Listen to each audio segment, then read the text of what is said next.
Rue, start the show!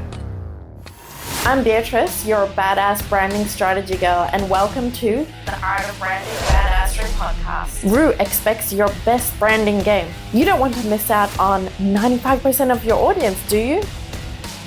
Position to freaking dominate. In today's episode, I'll be tying over the last 4 episodes with tips on how to make your brand voice consistent, types of positioning to differentiate, my stance on brand archetypes, and how you can adapt your brand's unique positioning, as well as how to use sound to your benefit.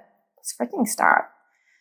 So, following the brilliant episode on brand voice, I've had questions on how to make sure you're consistent with your brand voice.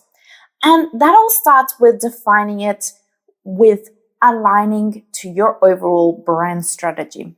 Consider understanding your audience. Who are they? What kind of tone and style do they respond to? Aligning your internal brand. What are your brand's core values and identity? Then adaptability. Consider how your brand's voice will adapt to different platforms and situations. Really, what does your brand voice say about you? Whatever you put out there needs to have a form of storytelling. Because whatever you're trying to do with your brand or with your story, with your posts, with whatever you're putting out, you're trying to create an emotional reaction. There's a few types of brand voice to consider.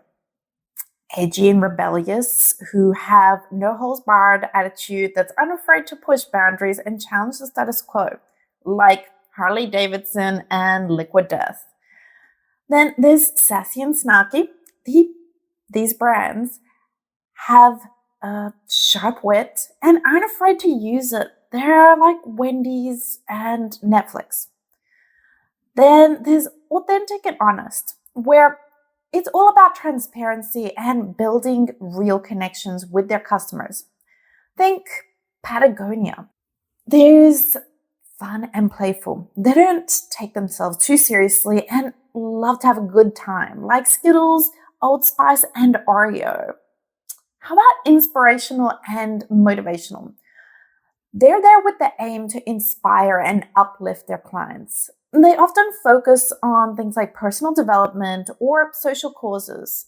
Think Nike and Dove. Then there's sophisticated and luxurious. They exude elegance and high-class living.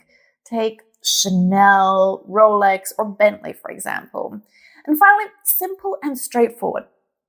They're who are all about clarity and making things easier, like Google and Dropbox. Once you understand your structure, then you can help set up guidelines that help you stay true to your voice no matter what changes happen. So, when it comes to differentiation in terms of positioning, I focus on understanding the target audience. What sets your brand apart outside of the features and I just do this better or I'm customized to you. Those are usual lines that are overused. Your story, and then test and refine to make sure it resonates. Because there's no point in positioning without making sure it's powerful. There's several ways you can position, like against a common enemy, either by standing out and showing what your competitors lack, or offer something fresh. Say against a common pain point, like the 9 to 5. Then there's influential, person-driven. Partner with famous or influential for instant recognition and fans. Or disruptive.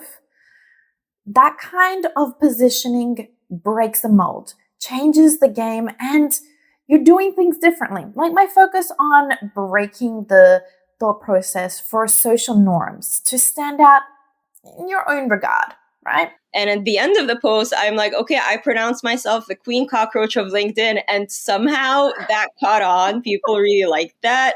And it went, pretty like it.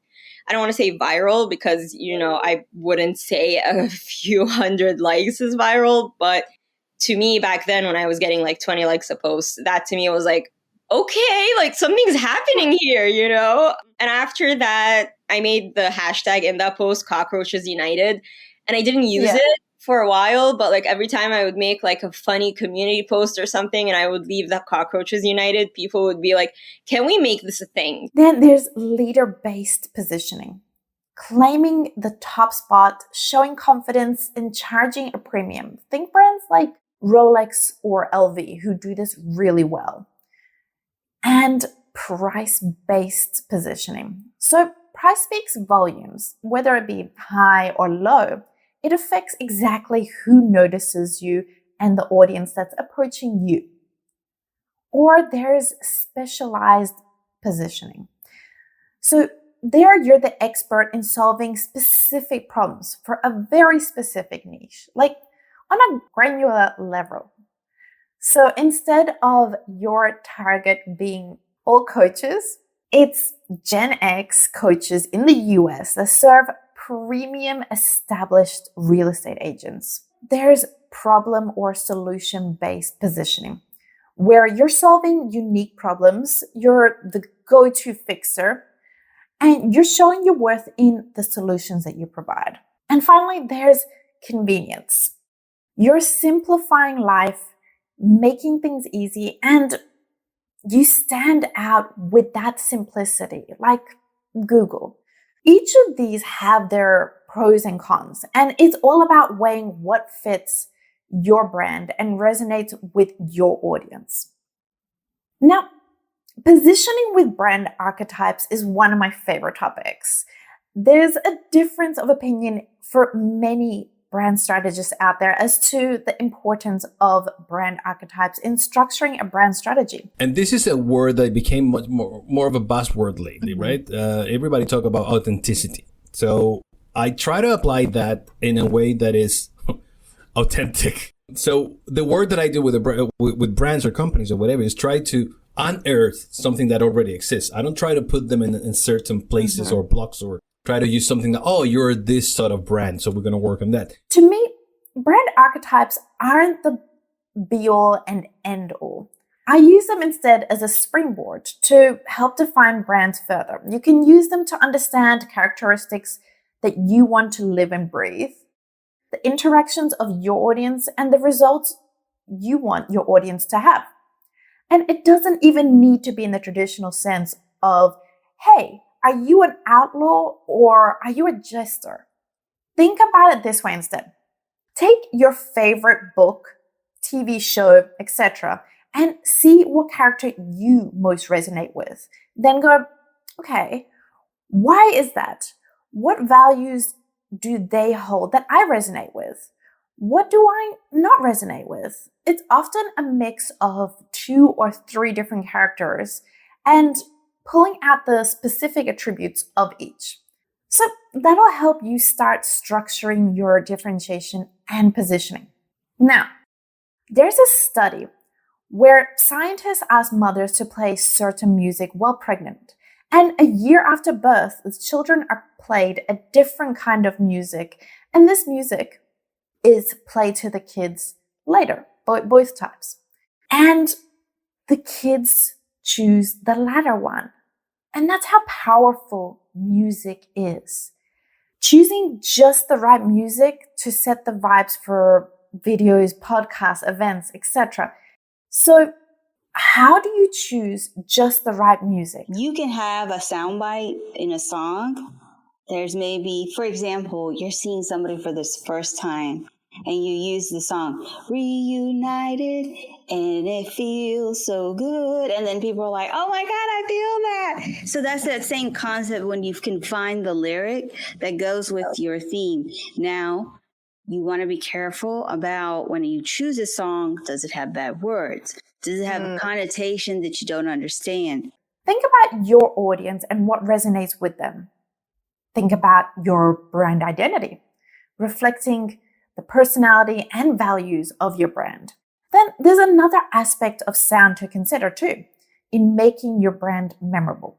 You know, like McDonald's playful ba-da-ba-ba-ba earworm, boosting McDonald's sales by 11%, or Netflix's ta-dum sound that plays before their original content.